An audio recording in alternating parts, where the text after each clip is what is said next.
and Coralie, I don't know if you had a few words to share with us, Coralie, or not. But you be thinking about what you want to talk about. We'll start with Tom in a moment. What I would like to do is to share my screen. Will you allow me to share my screen? You should be able to, your co-host. Yes, okay. And let me just say right up front, this is being recorded. I just wanted everyone to know that. Okay, great. Go ahead, Paul. So I've got to just find what I want. Okay. All right, now let me share my screen and I think I'll be able to, yeah, that's what I wanted. Okay, I want to just recap for a few minutes. A couple of weeks ago, I talked about the 10 steps to zero waste, and on the screen, can you see that, the graphic? Yes. It is on the screen. Okay, the 10 steps. And I pointed out that Binghamton has already undertaken several of those steps. So we don't have to start from scratch. We're just looking for creative ways of embellishing, which at the same time creates more jobs for Endicott, more opportunities for Endicott, more pride for Endicott. And we want to inspire people, hence our name. Since I last spoke, we have a name now. Our new group is called InspireBroome.com. It was No Burn Broome, saying no. Now it's Inspire Broome, saying yes. Yes to all these things and other ideas. There are other good ideas for safe and good development for Endicott and Broome County. But going through those 10 steps, yes, we've got source separation. Yes, we've got door-to-door collection. Composting, I think, is a weak link, although there are some things going on in terms of subsidized composting bins in the county. We could do more. Recycling, yes, is here. Community reuse and repair, and Tom in a moment is going to list a few places where that's already happening, but what I envisage and what we've been talking about at No Burn Broome is a much larger business, a reuse and repair business, more along the lines of what's going on right now in Ithaca, where they reuse, where they have a large building materials section, a much bigger operation with more job opportunities. And also into this, I hope we'd have enough space, not only for the reuse and repair making money, but also allowing a space for a zero waste research center where we can have professors, students getting involved, talks, community education. And whilst you've got a community space there, we should use it for other things. So I think a lot can happen in Endicott and Binghamton with 5 and 6. Banning single-use plastics is happening all over the world, and it's certainly something that we can support in Broome County. Pay as you throw, we already have that with the blue bag system. As far as Broome County is concerned, we do have a landfill, but I think there are ways that we can make that landfill safer and smaller, eventually a zero waste landfill by 2030. So that's the backdrop. And what we now want from tonight's meeting is input from you, starting off with people that were at the last meeting and have contacted us since. So Tom, I'm going to hand over to you. You have circulated a document for us which you've described as the low-hanging fruit, I think. Okay, and Ellen, I think, can share that with you. I should say that Tom O'Brien is extremely busy. I can't believe how many groups he's involved with and how many things he does at Binghamton University. So I really appreciate the time you're giving to us at this point, Tom. Well, thank you. I hope I can contribute here. I don't view what I'm going to share with you in any way as a presentation, but I have just a few comments on the first draft resource that I put together here, and hopefully it'll catalyze some thought. So first off, my interest in this coincides with the timing of my birth. I was born in 1956. And in the few years that followed that, America shifted out of the post-war, immediate post-war era, and we got captivated by what most people that are ecologists feel is excessive consumerism. My grandmother and my mother told stories of World War II where pretty much everything was recycled. People had their home victory gardens, etc. And growing up in the 60s, what was very clear in the neighborhood I was in is how much people were captivated by the notion that more was better. And in late high school, early college, 73, 74, I actually came across a couple books that were written that described that around the time I was born. And so the hidden persuaders basically anticipate the whole advertising industry that would sell people goods predicated on the fact that you were impoverished if you didn't have more. And they would sell products to women on the premise that you weren't pretty enough, but if you buy our products, you might be. And he also introduced the notion of planned obsolescence. And that's really became apparent to me by the late 70s, whether it was audio equipment or anything you would buy, the old stuff would last forever. My mother's furnace from her house in 1965 is still working. Wow. The house I'm in has had 3 furnaces. Tape players, when we still had tapes, shifted to a mode that they fell apart and you couldn't repair them. So one of the issues that is a huge issue that I don't think this group can address in the short term is that bigger part of the problem, that more is better. But what our community has made, I think, significant effort on, the second part, the excessive packaging. It would be great to reduce that at source, but we do in fact have almost all plastics are either recyclable through our yellow bins or any number of stores that are listed down below, and we can quickly look at that later if we want. Almost all plastic films can be recycled. And yet if you go through many neighborhoods, even my neighborhood, I live in the hills up above in McGinnis School, it's a middle class area.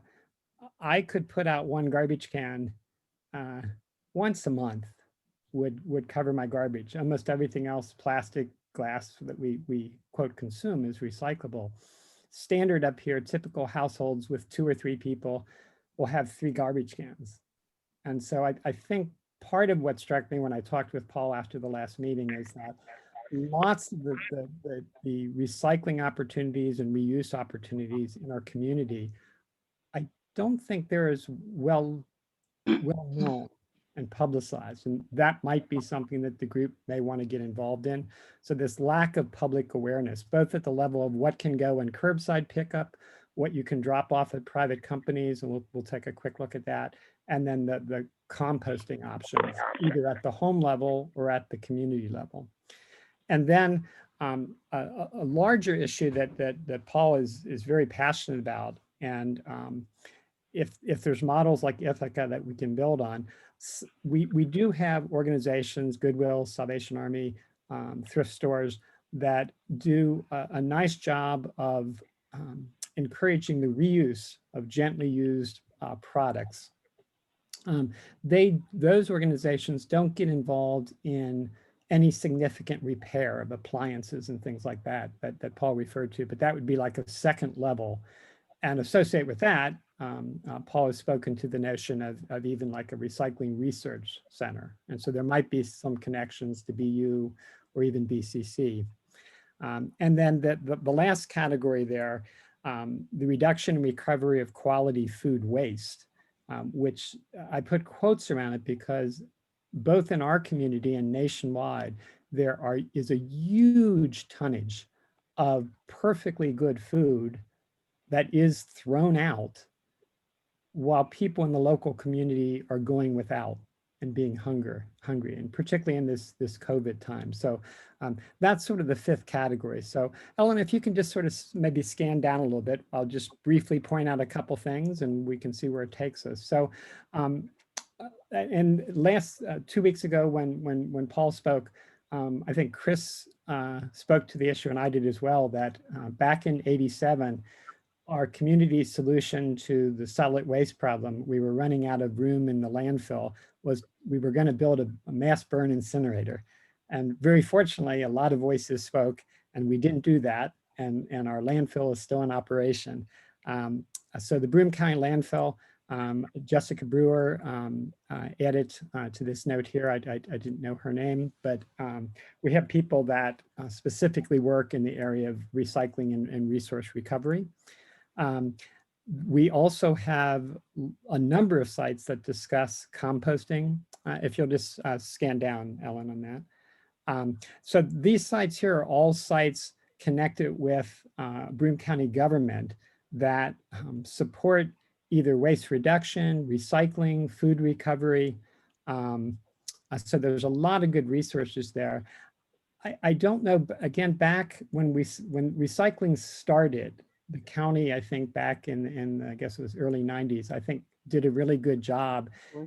And I think maybe we've gotten a little laissez-faire, but I actually don't know, and I think it might be worth this group finding out what kind of recycling rates we have, but it seems to me just by, an informal survey of walking around my neighborhood and seeing how many garbage cans, and not just garbage cans, but it is amazing in middle-class neighborhoods how much perfectly good furniture, bookshelves, desks, chairs, bar stools, that literally are not even marred, but somebody just decided they're old or they don't like them and they throw them out. And in the summer months in our neighborhood here, very regularly the day before the garbage trucks come, people in just individual trucks know, oh, I can come up here and get stuff, but there probably should be a more efficient way of doing that. Cornell Cooperative Extension has a number of resources. These are all live links, so everyone will have access to this. The town of Union has some things with respect to yard waste. It is amazing.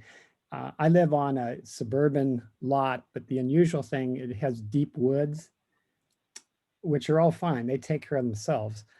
But the few trees that are in my yard, we produce over 42 garbage cans of leaves every fall. And all of them are picked up and all of them wind up as fantastic free compost.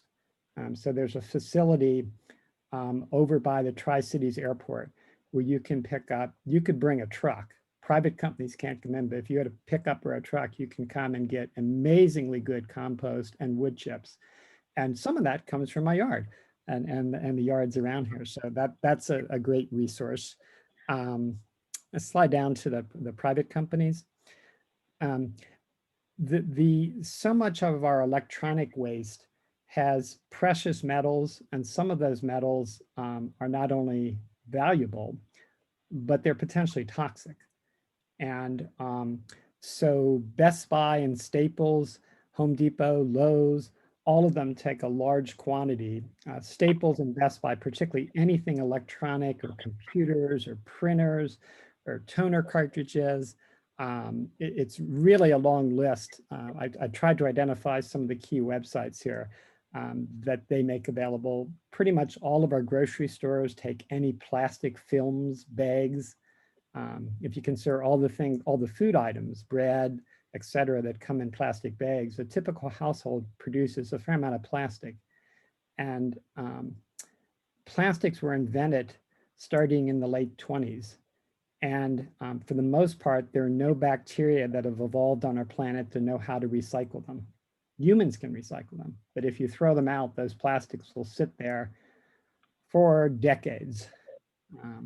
And of course, plastics are made from petroleum, so that's not a good use. Slide down a little more and I'll shut up here in just a minute, I think. Not-for-profit organizations, and Paul, I hope people add to this list.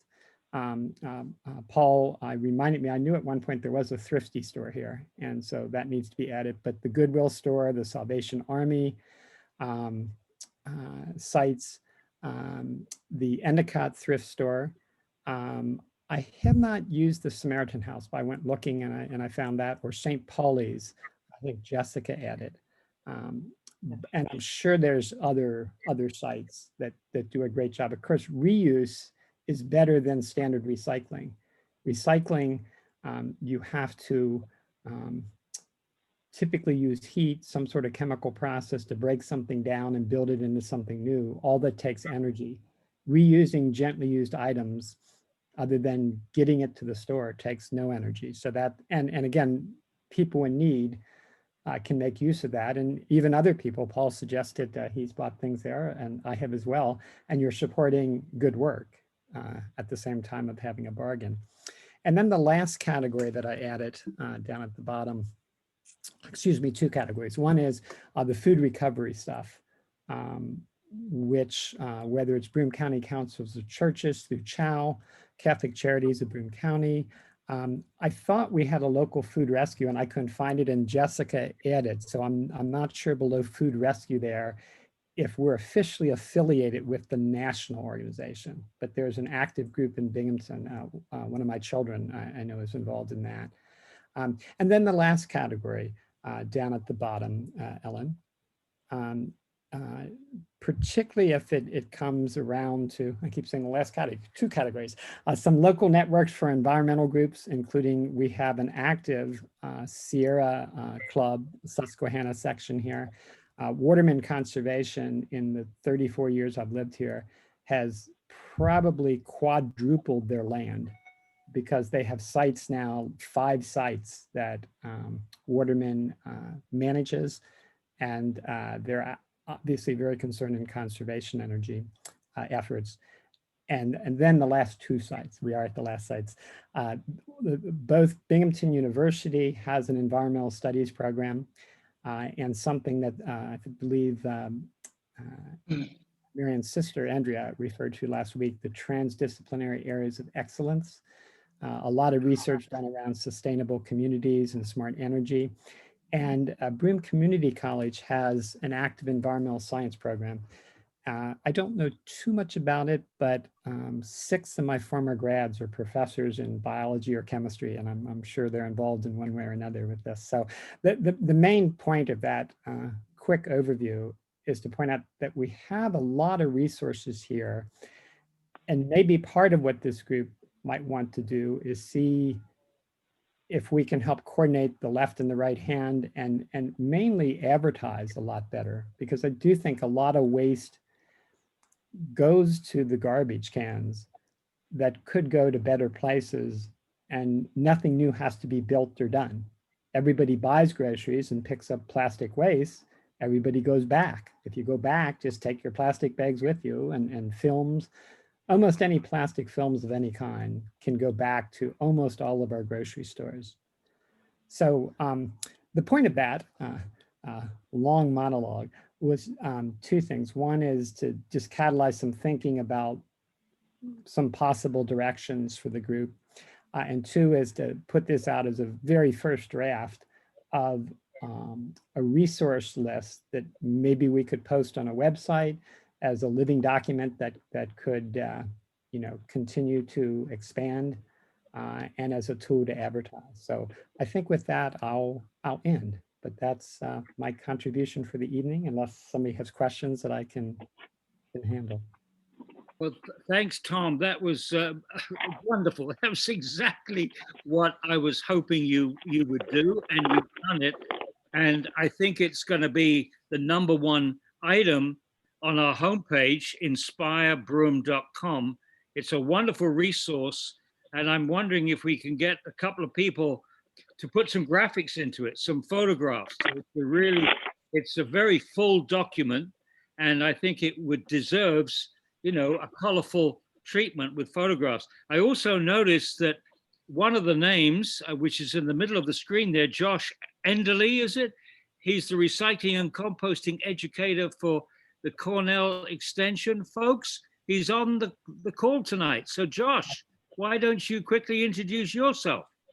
So that's me, he, him, his.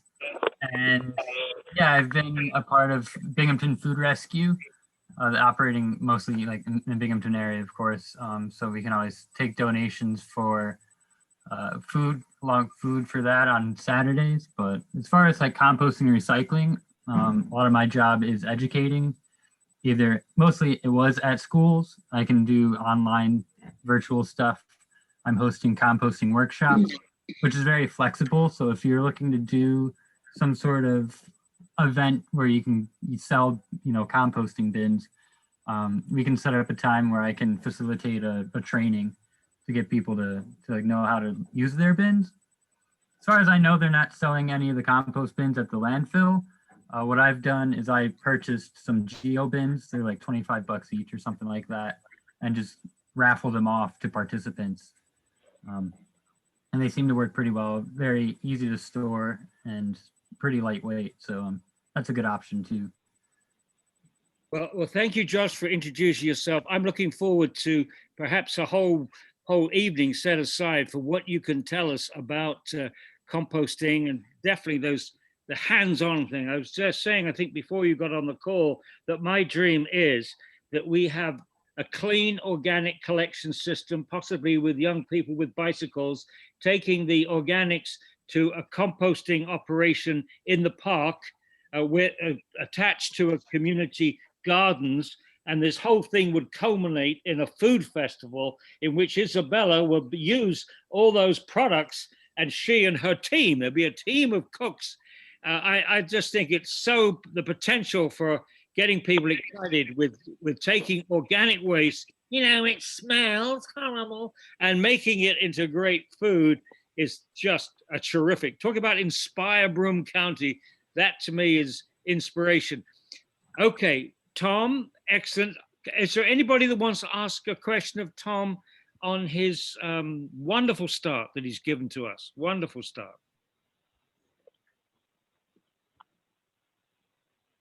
I don't know if they're still in existence, but I think it was called Broome Bounty, where they went around and picked up food that they could then distribute it. So I don't know if we want to look into that and add it to your list. And also, yeah, I'll look it up. That is what the Binghamton Rescue Group does, and Catholic Charities does some of that. I haven't heard of this, but I'll look it up. yeah, they used to have a truck that would run around. And also, so Andy Bemis from Binghamton Food Rescue. I think he's the, Ellen must know him, right, Paul? Oh, yeah. Andrew Bemis. Yes, she does. She does. Yeah. He's not on the call tonight. Okay, well, I want to keep things moving along. Chris Berger, you've been a zero waste person for a very, very long time. Introduce yourself, your background, and your concerns about the lack of composting, at least in Whitney Point. Yeah, well, no, actually, I'm glad Josh is here. I told him about this meeting because he is on Nest's Zero Waste Initiative. He's one of our members there.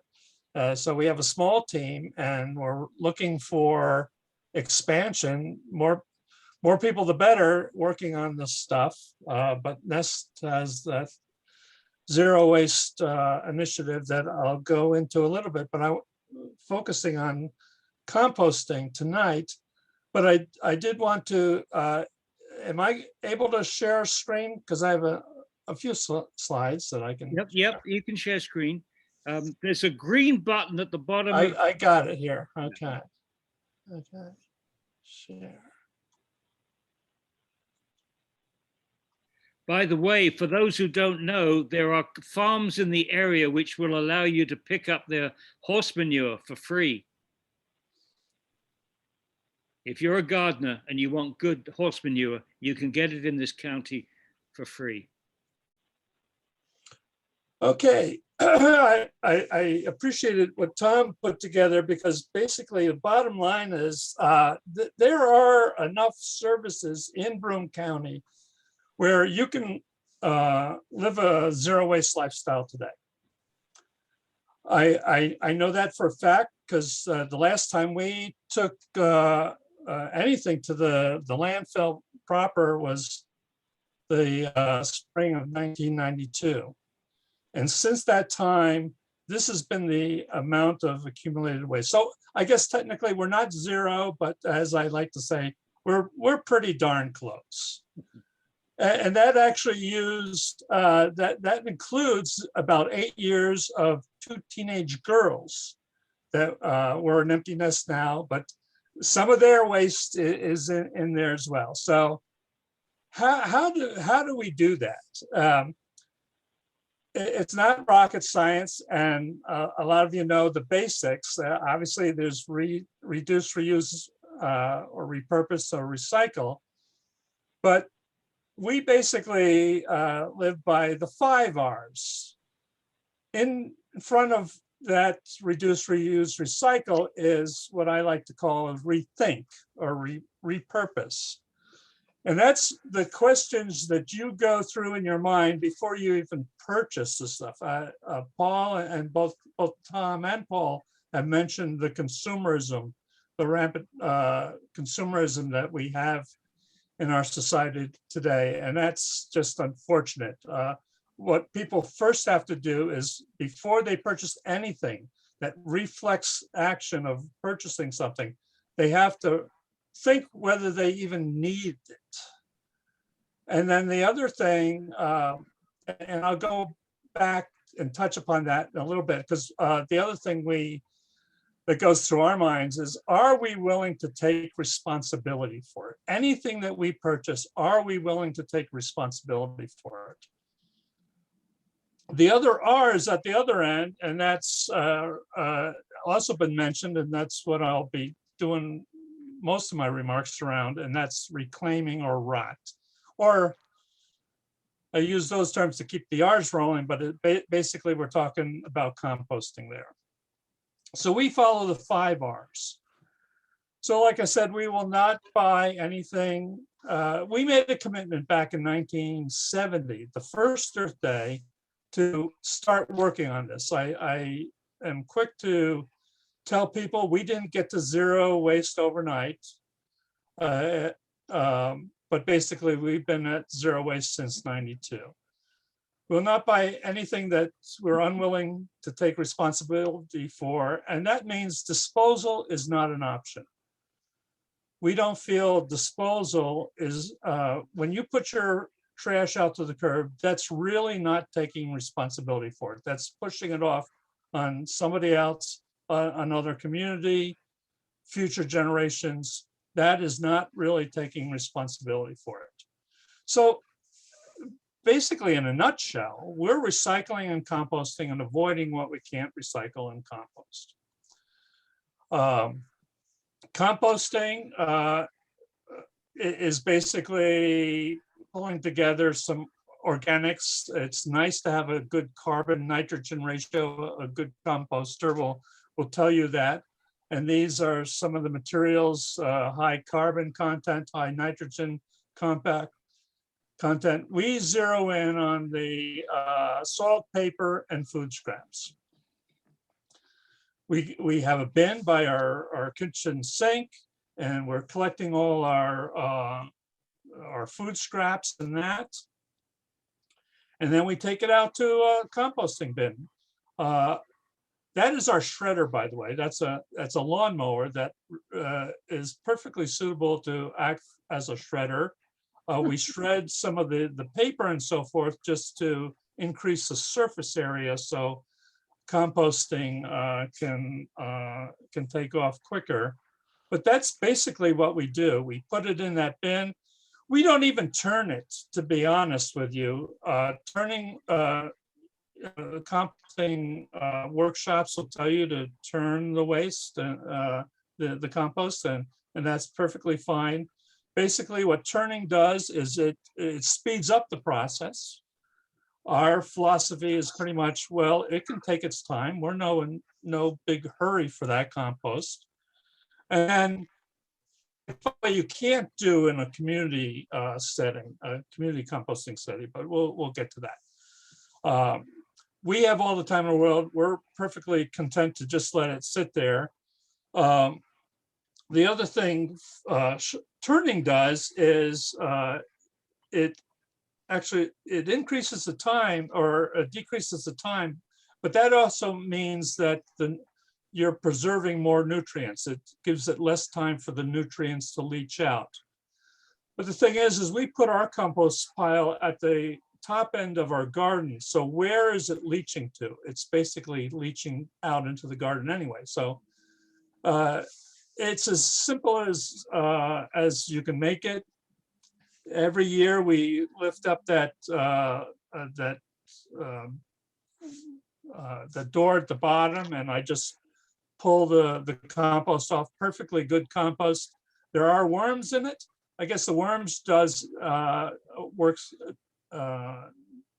helps us with the aeration. But when it comes to worms in an outdoor setting, if you build it, they will come. The worms get there. They find it and they go to town on it. So we have never introduced worms into our compost. They just came and had a feast on it. So that's a shredding bin, that's a composting bin, that's what it looks like inside. Now actually, that's a picture of our compost at the end of the process. And to the right is a picture of compost coming off of a community composting facility, which I'll get to in a sec. This is one of my favorite Paul Connett quotes. I hope he's the one that came up with it because I constantly quote him. Waste is the evidence that you're doing something wrong. Incinerators burns the evidence, and landfills bury the evidence. So when it comes to composting, we need to understand the competition. Incineration, it's not a magic box. It doesn't make waste disappear. It basically degrades resources and makes them less, degrades the utility of those resources and basically shoots it out into the atmosphere or into a landfill in the form of fly ash or bottom ash. It's not a magic box that makes it disappear, bottom line. Same with a landfill. What's a landfill? Basically, you're taking your garbage bag and putting it into a big giant garbage bag, all nicely lined and nicely capped when it's all done, but basically you're warehousing the waste. That's all you're really doing. What's a landfill? Basically a hole in the ground, lined. In New York State, we have very strict regulations on how to build a landfill, which is obviously a good thing as far as it goes. Double lined. And the whole idea here is you have pipes at the bottom that's collecting the leachate that is formed in the landfill. And the reason why you have a double liner is in case the first liner leaks, it'll go into that second liner system and you'll start seeing the leachate in that second liner. And that's when you have to, that's when you know you have a problem and you have to go in and dig it up and repair that problem before it gets into the groundwater, because that's what the liners are all about, protecting the groundwater. So you fill that hole up and then eventually you're capping it. A good landfill will put gas collectors, as a matter of fact, you're required to now by EPA to either you either have to flare it or you use it for energy capture, because bottom line is as tight as you can make that landfill, you're still going to have decomposition. It's actually composting, but to a very small degree and under very uncontrolled conditions. So essentially, they're monuments to society's wastefulness and inefficiency, and they're also society's mismanagement of resources. There is no guarantee that those liners that are there to protect our groundwater will last longer than the waste itself. In fact, it probably won't. And since there's no way to predict the repair and cleanup costs of that, there's no money set aside to pay for that remediation. So that is why I'm saying that basically when you put your waste out to the curb and it goes to the landfill, you're basically pushing off the responsibility to future generations. The landfill cap will require constant maintenance because there's degradation in the landfill and there's settling. And so that cap has to be maintained forever. And the fugitive methane escaping from the, even with the systems in place, the best systems in place, can only capture about a quarter of the methane. And why is that so important? Methane is a greenhouse gas that is 84 times more potent than carbon dioxide, and landfills are one of the most human-caused sources of this gas in the atmosphere. It used to be the top source, but now that we have fracking going on in parts of the country, our whole gas infrastructure, including the extraction of that gas, is contributing to more. That's where we sit with landfills. And really, when you figure in the multiplier effect, the fact that it's more potent greenhouse gas, it is actually 43% of the global warming problem. No small thing. $45. That is the tip fee for our landfill, and that's what a composting facility will have to beat in order to be economically viable. And that has been a big problem for us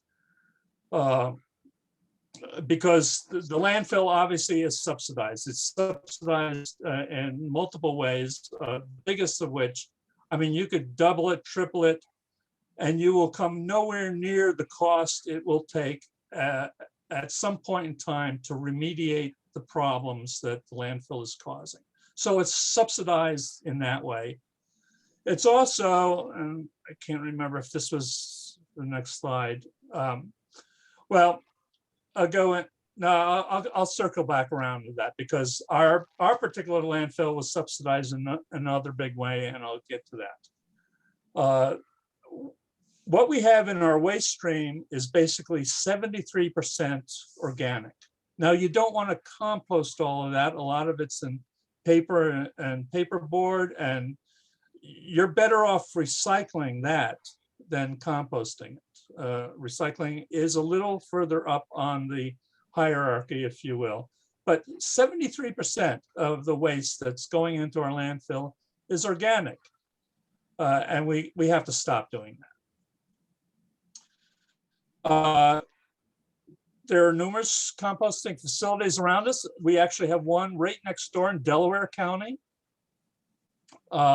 Unfortunately, they can't take Broome County waste because they live in the New York City watershed. So that is not available to us. But they exist there and operate really nicely. We were almost there with a composting facility back in 1985. We had defeated the incinerator. The state had left $8.3 million on the table that was originally going to go to subsidize the incinerator. They let Broome County keep that money. And the idea was to, our recycling program, like I said, was top notch at the time. We were winning awards for that recycling program. And we still have a good recycling program, don't get me wrong. The only reason why other communities are beating us out in recovery rates now is because there are more and more communities that are getting into composting. And when you get into composting, remember that 73% of the waste stream, that's a that's a way to really bump up your numbers of your recovery rates. In any event, we had a plan all set out, they studied the different technologies, and we were all set to go. We had $8.3 million to seed it. And the Broome County used that money to create a water supply line up to the landfill to take care of the residents up there because their water was starting to get polluted. And believe me, that was an important thing to do, but we shouldn't have used that money should have been paid for out of the tip fee to the landfill, in my opinion. But that's what went down. And ever since that time, there's been a number of us that have been really trying to get composting off the ground, no pun intended. So we had a plan, we had the money on the table, but it just didn't happen. So I mentioned at our last meeting, NEST, it used to be Binghamton Regional Sustainability Coalition. We started in 2008. And one of our programs, this is just a snapshot of our website. Well, it's the Zero Waste Initiative. It's all under programs. So if you go to the NEST website and under programs, you'll see zero waste. If you're not for zero waste, how much waste are you for? Is our motto.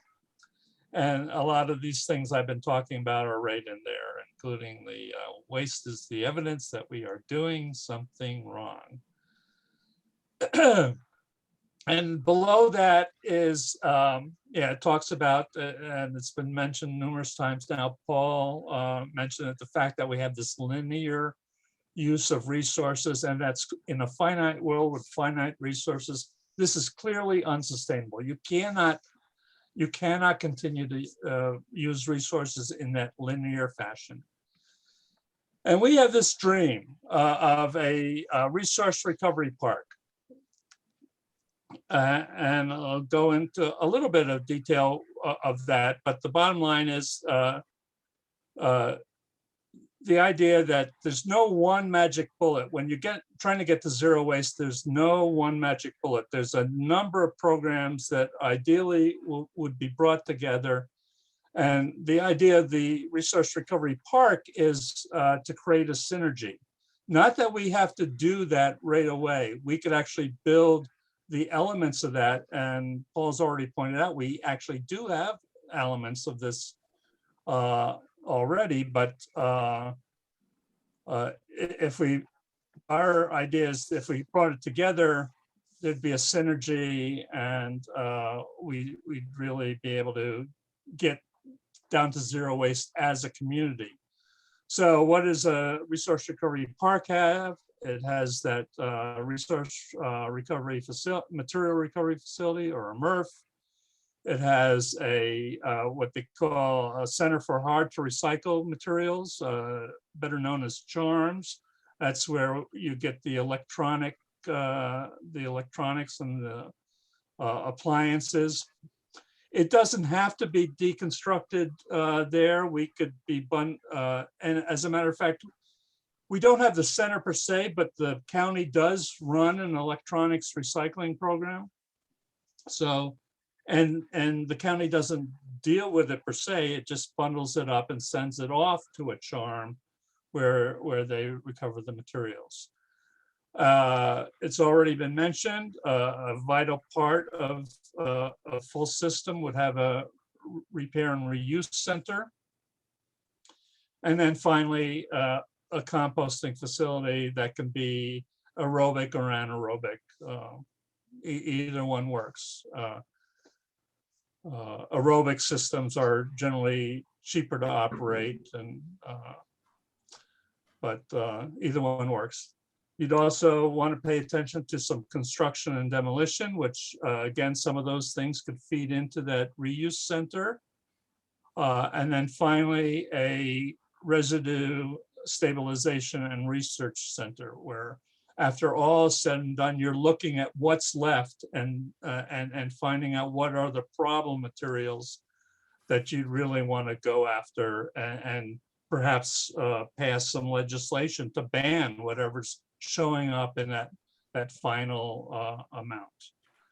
So that's our dream. That's our vision. We'd love to, and as Paul and Tom have already pointed out, we have elements of this already. But when we try to put a composting facility on the table, I've talked to the county, I've talked to our various haulers that have really nice recycling programs, but when trying to get them to institute a community composting program, they pencil it out, and they're looking at, they can't be $45 a ton. So what are some of the things that we could do to overcome that? Well, the other thing I just want to be complete about it is the other thing that our Zero Waste Initiative is working on is, I call it the 6R, and that's called redesign. Not a lot we can do here locally on that score, but we are committed to pressing in Albany. You can do things at the state much better at the federal level, but you can do things around redesign at the state level. And in fact, there are some really interesting initiatives just on the horizon in that regard, and I'll share that. I want to share that because you people should know about it, because now is the time to press your legislators to do that. We all remember the cradle to grave. That's we want to change that to cradle to cradle. Or New York State has sometimes used the term product stewardship, which in some ways I like the term better than extended producer responsibility, to be honest. Has a nice ring to it, but it's the same thing. And that's where you have the producers or first importers and must have an approved plan for how they will recover their products when consumers are done with them as a condition for sale in a jurisdiction. It connects the product design to material recovery. A good legislation won't dictate exactly how that happens, because there's already a variety of ways that responsible companies are already doing some of this stuff. There's certainly the take back systems, and you see a number of companies already are engaged in those types of systems. And then, but finally, if they don't want to do that, they can pool their resources and finance community resource recovery parks. So this creates a market-driven incentives towards less waste and more efficiency, and provides important market information to consumers on which product is better or cleaner. When we don't have the cost of the end cost of recovering that material in a product, it's hard for a consumer to decide which is a better deal. The reality is, if you included all the costs in a lot of our products that included the disposal costs of that product, you would see a vast difference in market in prices for consumer goods. Anyway, companies should not make anything that is unwilling to take responsibility for, which is simply a rephrasing of, I feel very comfortable in pushing this because that is really a rephrasing of my family's personal goal. We will not buy anything that we are unwilling to take responsibility for. And then if a product can't be recycled or if that can't be composted, then that industry should not be making it. Again, it's kind of a rephrasing following the same philosophy that I expect of myself, that I'm going to avoid when I can't recycle and compost. New York State, back in 2010, came up with a wonderful, their latest edition of their waste management plan. They're supposed to do it renew it every 10 years, and I haven't seen a new one on the docket yet, but this is the last one they put, but they're on the right track. I mean, look at this, beyond waste, materials management system. And a lot of good ideas in it. The biggest problem is there was no teeth in it. When it comes to teeth, they're just starting to now, through legislation, talk about some things that I think will really help us along. I don't know how, if you know that in the regulations are already in place that as of January 2022, our large generators of food scraps will have to either donate excess edible food or recycle all remaining food scraps. The loophole in that is they have to be that if they are within 25 miles of an organic recycler or composting facility. So that's been a problem locally. Like I said, we actually do have a composting facility that kind of meets that criteria, but they can't take it. They're in the New York City watershed. So, but what this will do is anybody who, like I said, it's been hard to get nibbles on people, any company coming in to building a composting facility because they find that the county landfill will undercut them in price. But this law, when it goes into effect, basically it'll take that landfill off the table, and we will have to have organic recycling done in some fashion. And I would just simply say that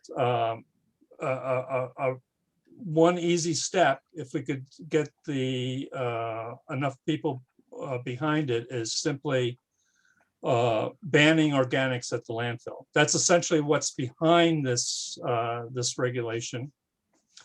But if we wanted to move the timetable up, the legislature could simply pass a resolution banning organics at the landfill. That's pretty much how we got recycling program going. We basically, I wrote the legislation that basically banned recyclables at the landfill, and then that kicked off our recycling program. It's easy as that, or as hard as that, however way you want to look at it. The other bill that's currently under consideration is Senate Bill S 7718, and that is an extended producer responsibility bill that goes after packaging. For those of you who don't know, the state has been making headway on EPR in spot situations, like batteries, like electronics,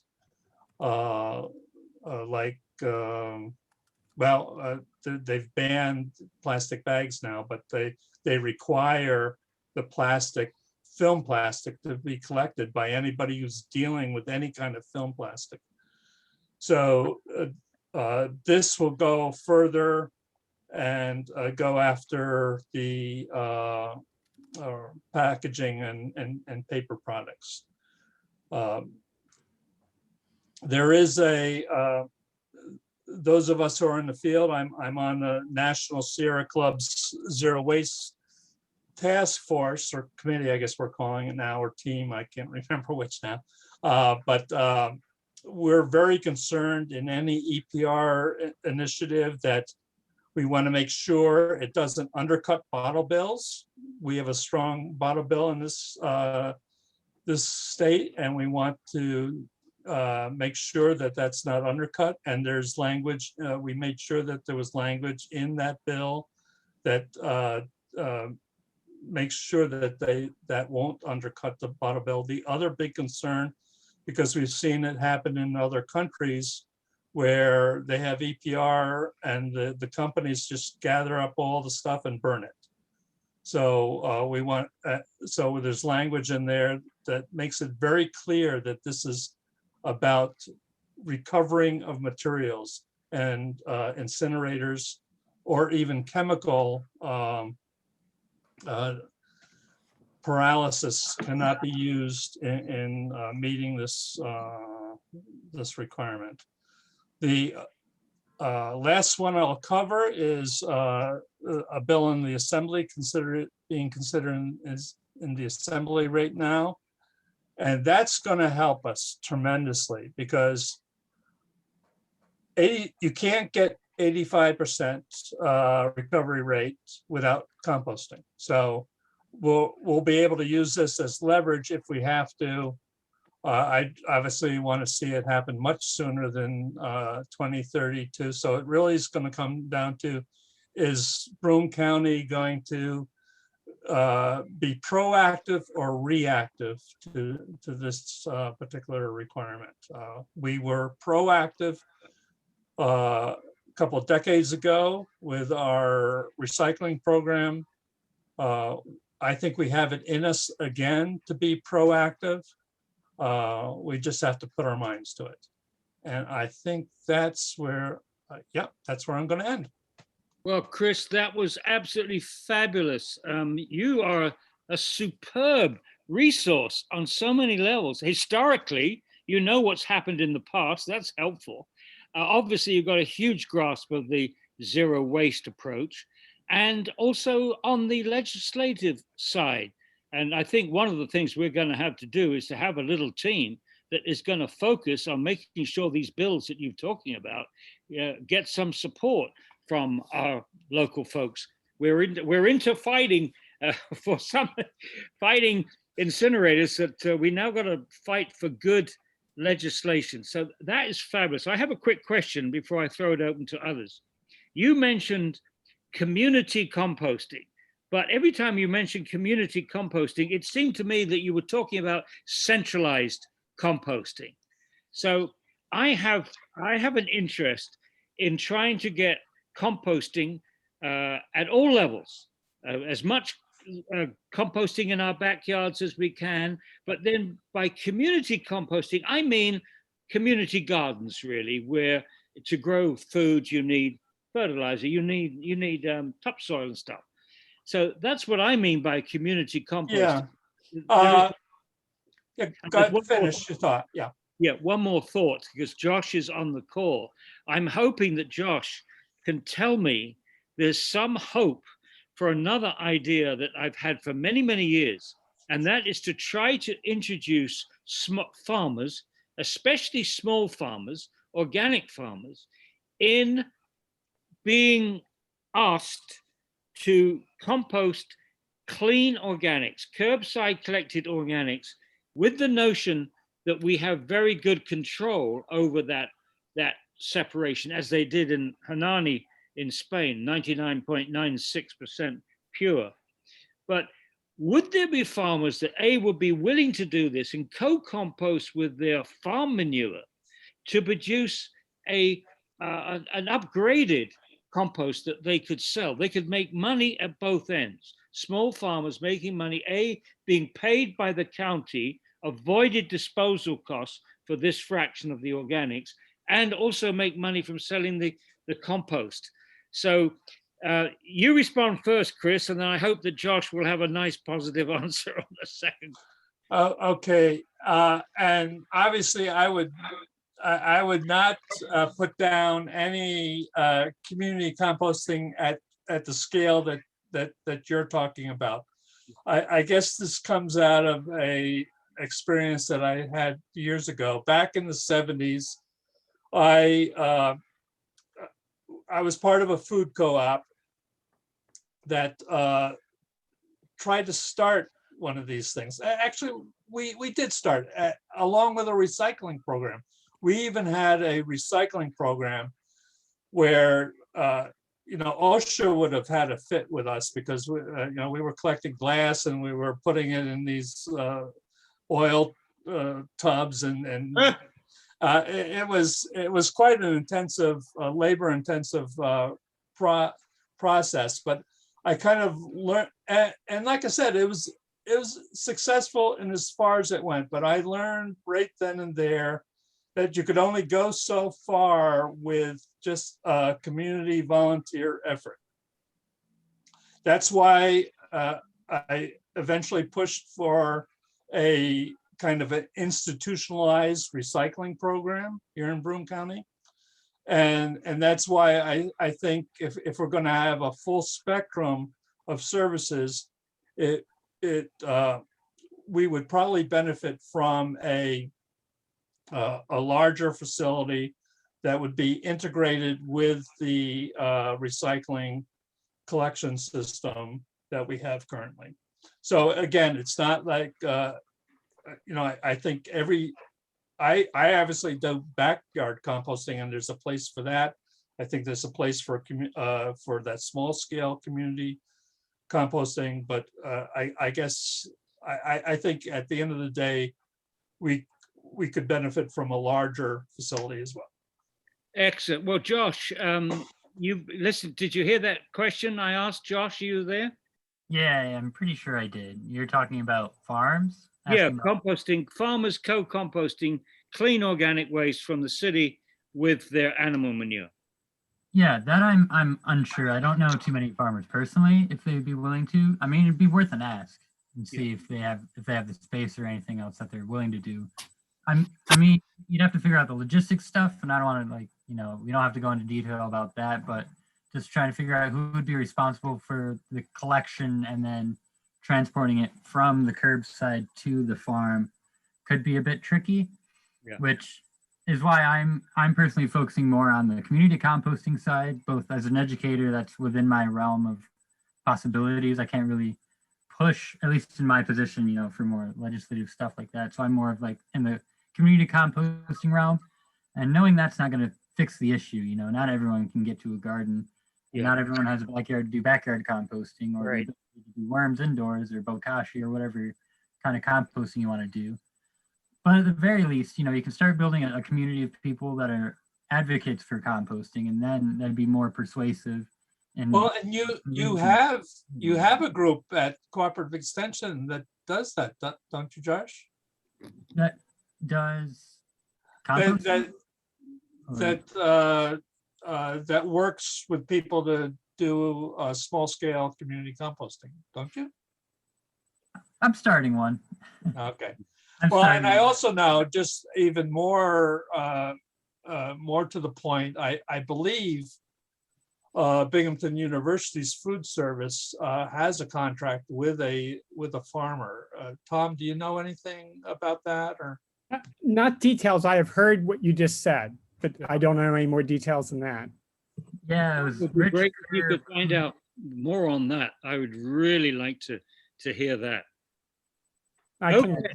Okay, we're at I make it 8:35, so we've been going for just a little bit over the hour. Fantastic information here.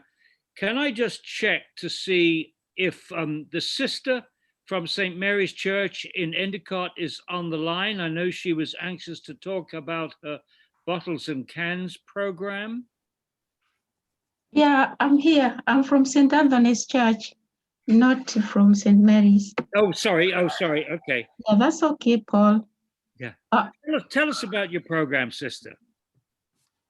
Yeah, my cans and bottles drive, we've been doing that for quite a number of years. But we took a greater initiative to collect as many as we can from 2017 in memory of 100 years of our parish. So from that time, we have been collecting cans. So people just bring all the cans and bottles at the back of the convent. I count them, then I bring them for recycle. And I can confidently say that we've been doing very well with it. Now, you make money from this. I take it the reason for this is you then use Yeah, money yeah. for We use what is the money used for? We are building a school. Actually, in your group here, I have two people who are in the board of directors. That is Professor Tom and Marianne, who is our vice president for the ministry. So we are building a school, and that school is for age 3 to 9-year-old. It is taking us a little bit of time because we depend on these little things, but I'm very proud of them because that's really what we need to show people. Little things count.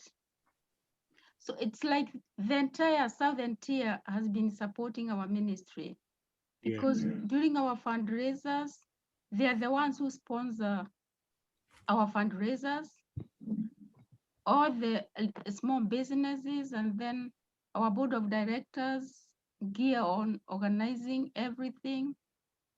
And at the moment, I can say maybe what we have to lay our hands on is this, like cans and bottles. Yes. And it is every day collecting. Give me 1 minute, please. Looks as if you've got a cup of tea going. No, I want to put off the kettle. It was making sorry. So it is on day-to-day collecting.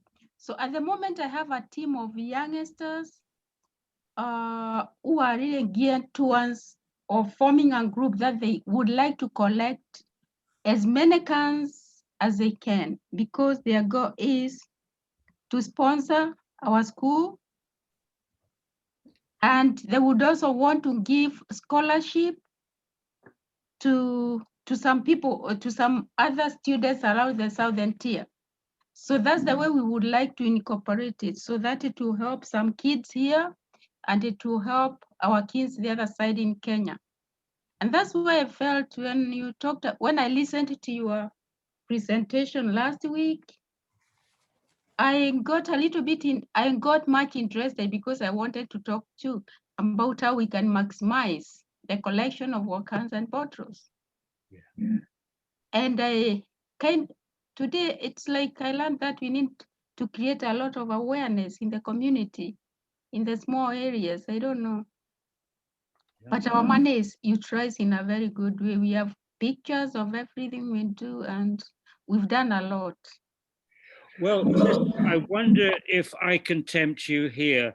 Could you imagine a 2-year program or whatever, divided into 2 parts? The first thing that you ask your students or your young people to do is to collect bottles and cans, and the next year they graduate to helping with reuse and repair. And there would be a number of jobs that they could be involved in if we get this reuse and repair section. Like organizing books.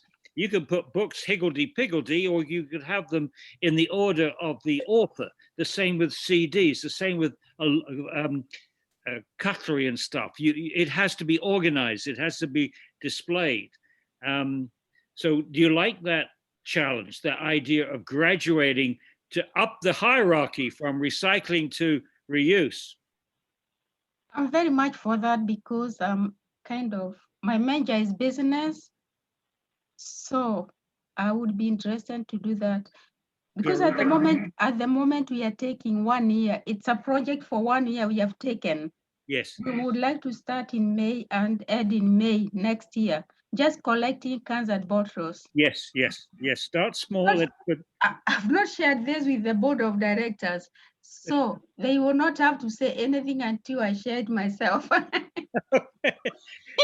Great. I talked to Marianne about you, and she says you're an incredible dynamo of a person, absolutely incredible dynamo, and that's what we need. Yeah, and like I also, as you guys we are talking, and got some other ideas how we can share, and then you can like create jobs for youngsters who have no jobs. Those small jobs, paying jobs are very important for the kids around the area. I must share this with you, sister. Anytime I meet somebody in the church I have to regurgitate this story, and I hope it doesn't offend you. But when I started fighting incinerators back in Chris Berger's time, back in the 1980s, I saw what they were doing to the leading opponents of incineration at that time, which included Barry Commoner and other people. And they said about Barry Commoner, oh, well, he's not a real scientist. He's a politician because he ran for president. And when you get one line like that, you put the person and all their ideas into a single box, and then the opponents or the proponents of incineration in this case just throw the box away. And then I heard other people were fighting incineration and said, oh, well, he's a consultant. He's just doing this to make money. And so they were able to chuck all those away. So I am listening to these attacks. I'm saying to myself, what are they going to do with me? What box are they going to put me in? Because I'm not making money. I have a full-time professor. I didn't have to make any money. And I wasn't a politician. I wasn't running for office.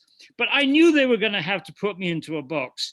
And one day it came back to me what they were saying behind the scenes. I was an environmental evangelist. Well, I said, well, I'm not worried about being called that. I think the environment needs a bit of evangelism, so that's not a problem. But then the next thing came back, I found very offensive. They said, he's the Jimmy Swaggart of trash. And for those who are too young to remember, he was a fire and brimstone pastor on TV. So what, sister, was I going to do if this came back to me, that I was an environmental evangelist? Well, it came to me one day in the shower. I thought, I know what I'm going to say if they accuse me of being an environmental evangelist. I'm going to say, that's right, God recycles, the devil burns. And that became a bumper sticker. It went all over the world, that slogan, God recycles and the devil burns. And I had a wonderful experience with an Italian bishop. And I said it to him, and he just loved it. He loved it.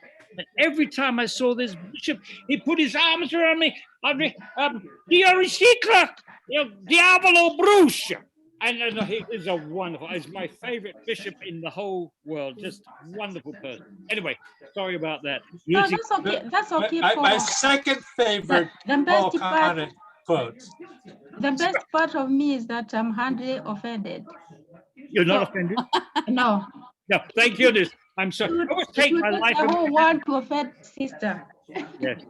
You know, I chickened out. I had the one time to say that to somebody really important, the Pope. I met the Pope, gave him a copy of my book, and I didn't have the guts to say, God recycles the devil burns. Anyway, another day.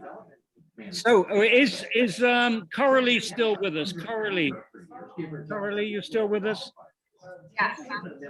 Yes, Coralie, tell us about some of your thoughts, because I know you were interested. I'm really excited about this group. Your sound, you're not very loud. I'm sorry. And Yeah. actually, can everyone mute who isn't talking at the moment? There's a little bit of background noise. Why don't you mute everybody and then Corlin can unmute. Yeah, you're right, because I still hear that background. Let me mute everyone.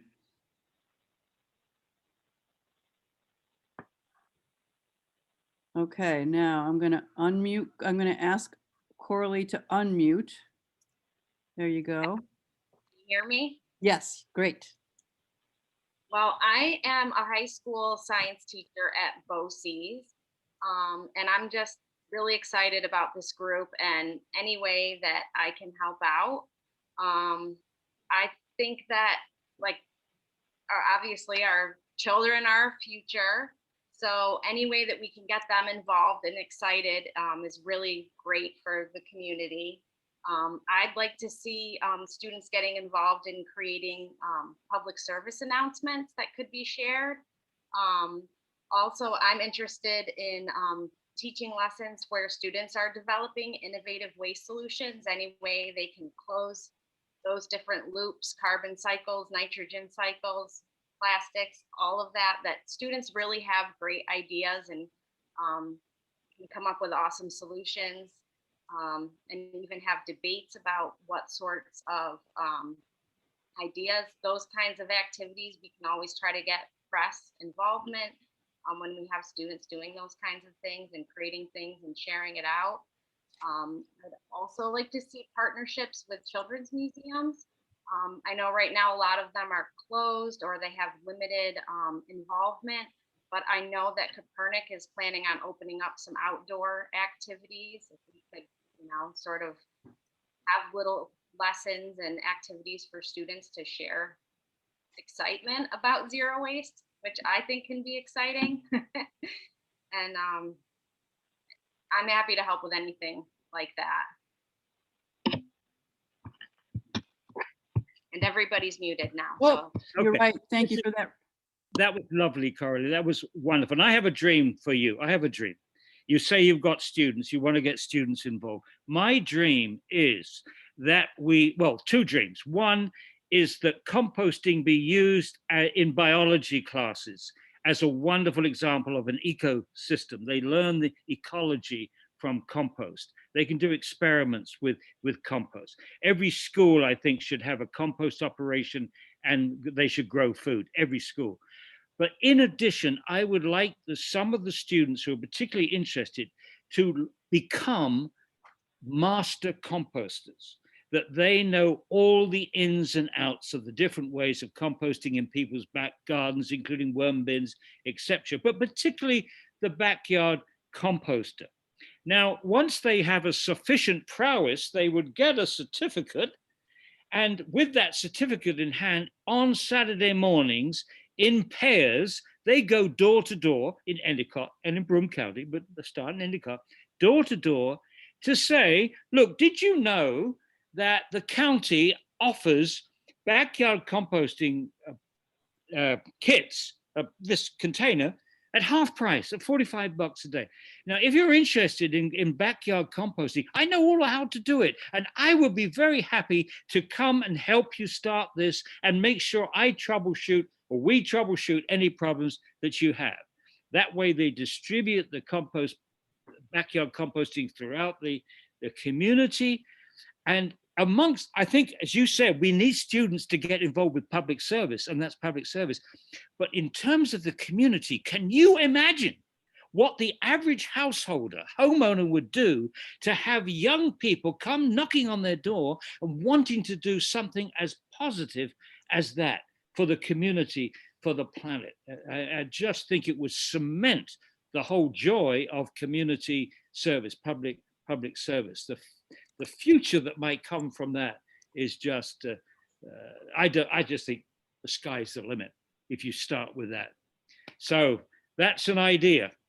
And there are many more ideas out there. Let's thank you, Rosalie. What about other people's ideas? I'm sure people they've listened to Tom and listened to Chris, listened to Rosalie and listened to Sister, have said, oh, I know something I'd like to do. I'm all ears. I'm all ears. So the only issue is people are on mute. So you can open them up. Well, I can actually open them up, and then you can raise your hand. Josh actually put in the chat while Coralie was talking. He said he's going to host a master compost class in the fall, and we could figure out a junior composter program. Wonderful. It's terrific. Terrific. Okay, more ideas, please. Okay, here comes, oh, I should have gone with Maria first. So Terry, I'm going to ask you to unmute. So Terry Farrell has her hand raised. You know what? I'm going to unmute everyone. By the way, it's 10 to 9. I don't intend to let this run beyond 9 o'clock. That's an hour and a half that I don't want people to think if they get on these meetings, they're going to be spending their rest of their life on Zoom. So, I also propose once every 2 weeks on a Wednesday, if that works for people. Okay, now I've unmuted everyone. Terry, you have the floor. Hi, everyone. Sorry, I'm having some computer issues tonight. I can't get my video to work, but thank you so much. This is awesome. I got to say, I met Paul Connett Obviously during the fight for, keeping the incinerator out of Endicott. And I'm a proud owner of a zero waste book. And I was so excited to get that book and read it. And, my background is in environmental science and forestry. And we actually, just to share with everyone, we are creating an Arbor Day event, first time ever in Endicott. And it basically, yeah, right, little clapping. It came about because I don't know, there's been a lot of different, passing back who was responsible for cutting down 30 healthy Bradford pear trees in Endicott on South Street. There was no diagnostic of the trees. There was no denuding of the site. The residents were not warned. It happened on December 16th. And as many of you know, that was during a storm. So they really couldn't prepare. Many of these residents have brought this to the village board. I can tell you, Nick Burlingame, Ted Warner, Pat Dorner, very concerned because, it doesn't take a tree expert to know that trees provide a lot of really, really great things, right? Mm-hmm. Wildlife habitat, oxygen, they improve the aesthetics of your home, so many great things. And what I thought was this is a really great opportunity to raise awareness and educate our communities on the importance of trees.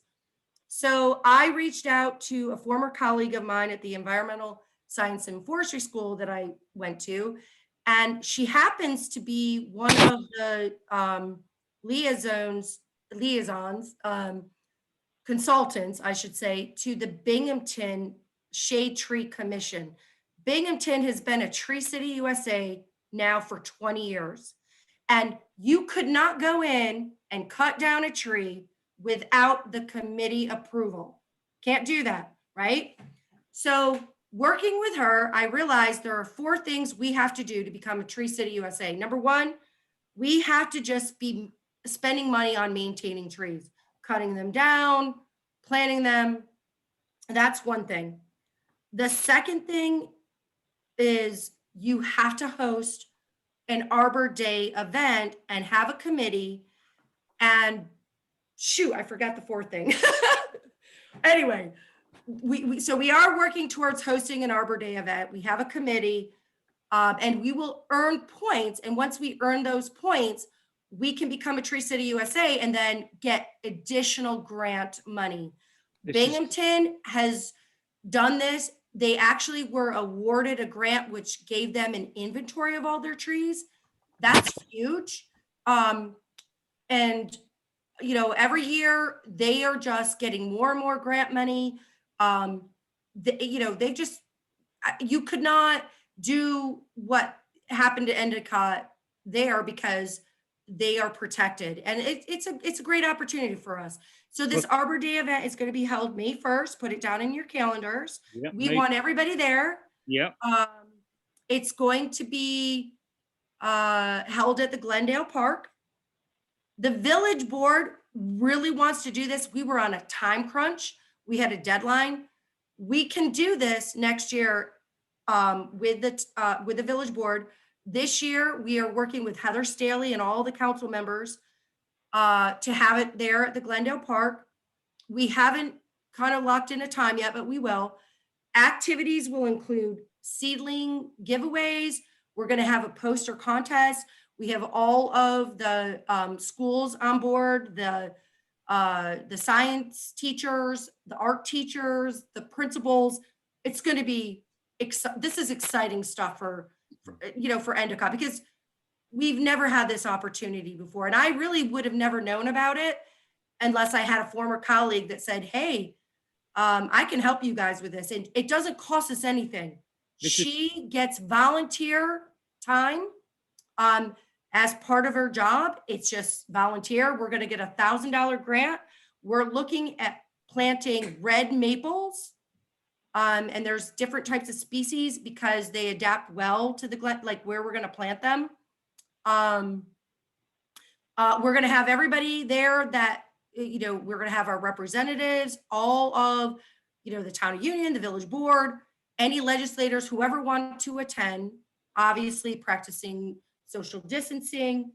And Okay, Terry, I think you said enough. You've got me excited. This is definitely something I'm sure we'll all support. I just wanted to use the opportunity quickly to say, I live in the poorer section of Binghamton, but one of the things which I think is really beautiful and positive is that the Binghamton people, the people you've referred to, have planted in all the streets near where I live, these trees, the lovely trees, blossom trees.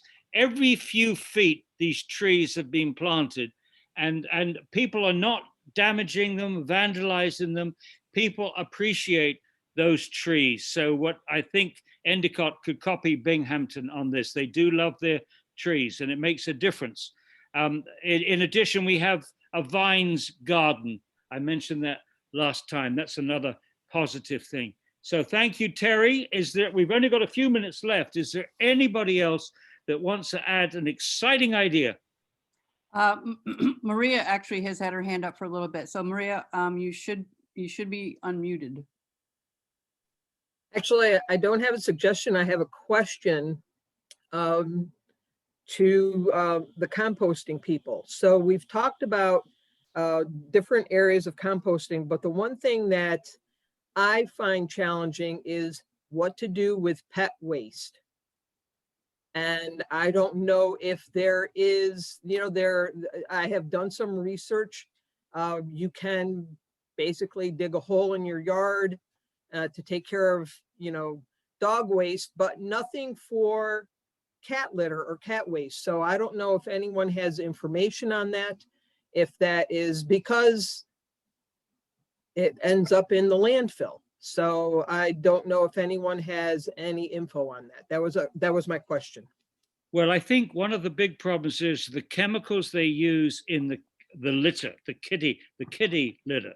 We had a lovely cat. We lost her this year, but we could get a litter which was wood-based. It was cedar-based.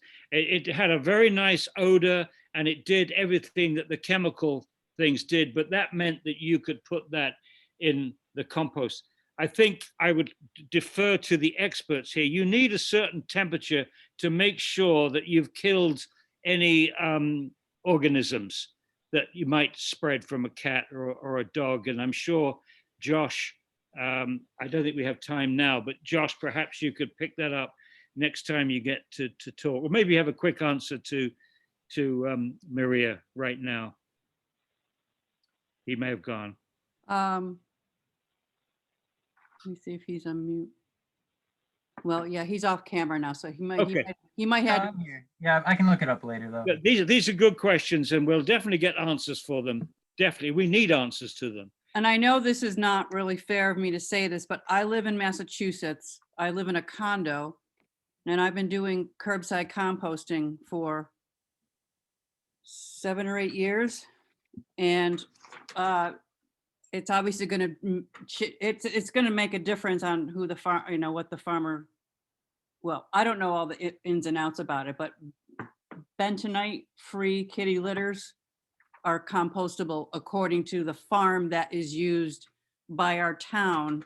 Wow. That, and we have these bins. It's about 2.5 feet tall, and I use it every week. I put it out on Wednesdays, just like, you know, recycling and garbage. And I have hardly any garbage at all. There is such a thing as worm composting too, which actually anybody could set up in even apartment buildings. Okay, Yeah. And I have information on that too. great. Excellent. Great. Well, this is fantastic. What 2 weeks from now? 2 weeks from now, we'll have another run at this, because I just don't think in an hour and a half we can exhaust all the great ideas of the great resources that we have in this county and beyond. So thank you, everybody, for coming tonight. And Ellen, do you think 2 weeks from now is you can set up another Zoom call for us? Absolutely. I did want to mention, Tom, going back to your presentation, you had talked about maybe having one place to have the have that wonderful resource, that knowledge center that you were showing and walking us through in the first hour. We definitely, I'm very excited to actually maybe host that somewhere, and that maybe a couple of us can and edit it, or I would take that on if needed and just start trying to advertise, maybe do something with Facebook, Twitter, social media, that kind of thing, to get the word out on a regular basis. The more you tell people, the more it kind of sinks in. Ellen, if you put together a cloud file, I could dump the bills that I was talking about this evening. I could put copies of that in the Yeah. things like that. Okay. I'll also say that if you're interested in following this reuse store, I happen to know the director of the Ithaca Wonderful. Center. Oh, can you ask him if he'd like to come on? It's a her, and Yeah. she's a her. But yeah, I'll ask her and see. She's a dynamo, so. Oh, this is what we need. We got a lot of dynamos, but we need another one. Can you ask her for 2 weeks from now, Chris, if she'd come on 7:30? I will do that. That would be terrific. But if she can't, we'll still have other people to talk. And apologies to anybody that was dying to say a lot more. We don't have time to hear them tonight, but we'll be back in 2 weeks from now. Ellen? Sounds good. Well, Mary Ann had her hand up. Okay, good. But if we don't have time, then it's okay. I guess I wanted to say on behalf of everyone, thank you to Paul and Tom and Chris for a wealth of information and your wealth of resource, and we appreciate it. And thank you to Coralie, Sister, and Josh as well for all you added. I just wanted to, I'm impressed, Chris, with the minimal amount of garbage that you put out. And I have a silly question, because sometimes it's hard to wrap your head around some of this. But the first thing that came to my mind is, so what do you do as far as toothpaste tube? What do you do with that? Like you said, you won't buy it if you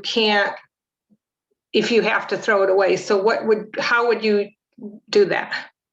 Yes. And there's a whole host of little things like that I do a whole workshop around. So okay. I'd be happy to.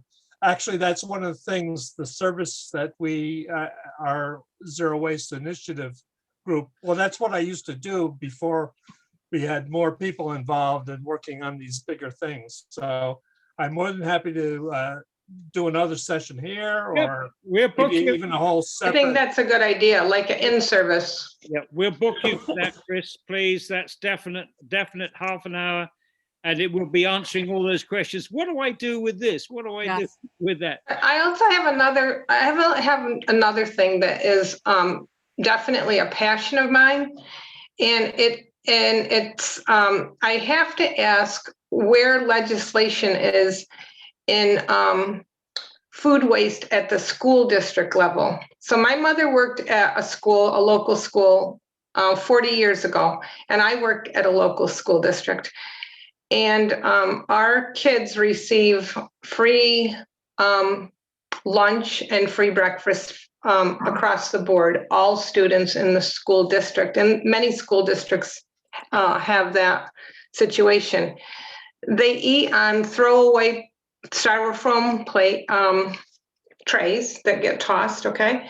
So 2 per kid per day, not this year, but And back when my mother was working at a school district 40 years ago, the kids would have to go through the line because it's New York State Ed that says they have to have a well-balanced meal. So you have to take a fruit, you have to take a vegetable, whether you will eat fruit and vegetable. And there was a garbage can at the end of the line.